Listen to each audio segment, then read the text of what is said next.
सरकार ने अपने पैर पर कुल्हाड़ी मार ली। सरकार काले ये यूजीसी कानून लेकर आई है। क्या है ये यूजीसी कानून? चलिए आज इस वीडियो में पूरा पता करते हैं। पूरा अंत तक देखिएगा। ये काले कानून बने कैसे हैं, किसके लिए बने हैं, किसको फायदा है, किसको नुकसान है, पूरा आज इसको पता करते हैं इसका। दरअसल यूजीसी ऐसी संस्था है जो पूरे भारत की यूनिवर्सिटीज, कॉलेज हैं, उनमें कैसे नियम कानून लगेंगे वो सब देखती है और सारे यूनिवर्सिटीज को मान्यता देने का काम ये यूजीसी करती है। इस यूजीसी को सुप्रीम कोर्ट ने निर्देशित किया था कि इन विश्वविद्यालयों में एससी एसटी पर जो अत्याचार हो रहे हैं वो कम होने चाहिए, इनके कानूनों को थोड़ा मजबूती से बनाना चाहिए। तो एक मजबूत कानून बने, इसके लिए एक सुझाव सुप्रीम कोर्ट को वो दे। और सुप्रीम कोर्ट ने ऐसा क्यों कहा था? क्योंकि 2016 में रोहित वेमुला और 2019 में सुमन की कॉलेज में मृत्यु हो गई थी। कुछ ऐसे ही जातिगत मतभेदों के कारण उनकी मृत्यु हो गई थी। तो सुप्रीम कोर्ट ने क्या कहा कि ये जो मतभेद है और जो ये शोषण होता है नीची जातों का विश्वविद्यालयों में, ये रुकना चाहिए। तो इन कानूनों को थोड़ा और कठोर बनाया जाए। तो फिर सरकार ने क्या किया? सरकार लेके आई यूजीसी कोड। यूजीसी कोड के तहत एससी एसटी प्लस ओबीसी को, इनको भी इसमें संरक्षित किया गया कि ये वर्ग जो है एससी एसटी ओबीसी किसी पर भी किसी भी तरह का मुकदमा कर सकते हैं और उनके ऊपर कार्रवाई जरूर होगी। और इनके खिलाफ जो मुकदमा कर रहे हैं, अगर उन्होंने झूठा मुकदमा भी किया है तो उनके ऊपर कोई कार्रवाई नहीं होगी। और इसके लिए हर यूनिवर्सिटी में एक इक्वल स्क्वाड भी बनाया जाएगा। और ये इक्वल स्क्वाड यही देखेगा कि किसी भी जो निम्न जाति के हैं, नीची जाति के हैं या ओबीसी के हैं, उनका किसी प्रकार से कोई शोषण तो नहीं हो रहा सामान्य वर्ग द्वारा, ये वो देखेगी। और इस जो स्क्वाड होगा उसमें केवल एससी एसटी और ओबीसी के ही सदस्य होंगे, जनरल कास्ट से कोई भी सदस्य नहीं होंगे। तो इसीलिए सामान्य वर्ग इसका पूरे देश में पुरजोर विरोध कर रहा है कि आपने एससी और एसटी और ओबीसी को खुली छूट दे दी, खुले झूठे मुकदमे वो कर सकते हैं यूनिवर्सिटीज में। तो चलिए बताते हैं ये प्रोसेस शुरू कहां से हुआ था इसमें ओबीसी को लाने का। तो क्या हुआ? सुप्रीम कोर्ट के निर्देश के अनुसार यूजीसी ने अपनी प्रक्रिया शुरू की कि भी कठोर कानून बनाए जाएं। तो उन्होंने क्या, कई तरह की कमेटी गठित की थी। उसमें से एक कमेटी थी जोशी कमेटी। जोशी कमेटी की रिपोर्ट को पार्लियामेंट्री कमेटी तक पहुंचाया गया। और जो पार्लियामेंट्री कमेटी के पास ये रिपोर्ट पहुंची, उस पार्लियामेंट्री कमेटी का नाम था education, women, children and youth sports welfare committee. और ये कमेटी में सदस्य कौन थे? इस कमेटी में थे लोकसभा और राज्यसभा के मिलाकर 29 सांसद। अब यहाँ सांसद भी कौन कौन सी पार्टी से थे?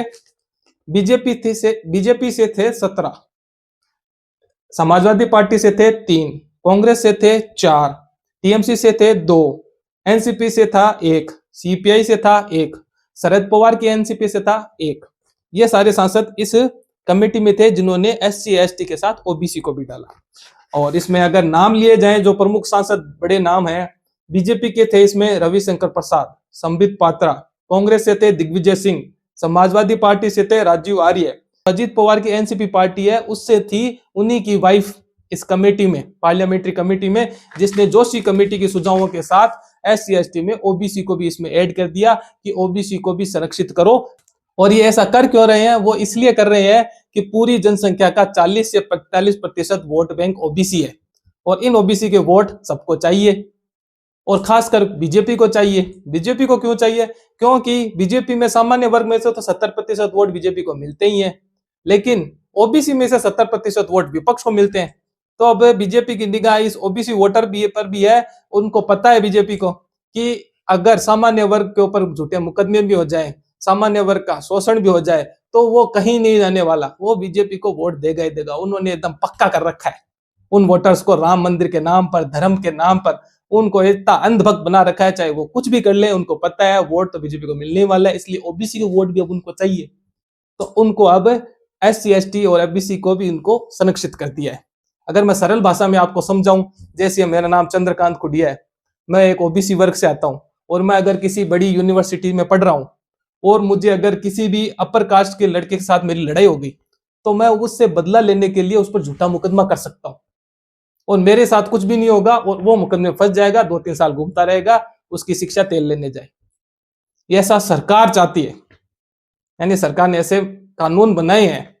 बनाए तो उन्होंने सुरक्षा के लिए कि एससी एसटी ओबीसी को सुरक्षा मिले, लेकिन इनका झूठा फायदा ज्यादा उठाया जाएगा, ये सबको पता है। सुप्रीम कोर्ट के जज ने भी बोला है SC ST के तहत जो मुकदमे होते हैं उसमें से 30 से 40% फर्जी होते हैं। हमें भी पता है क्या करें।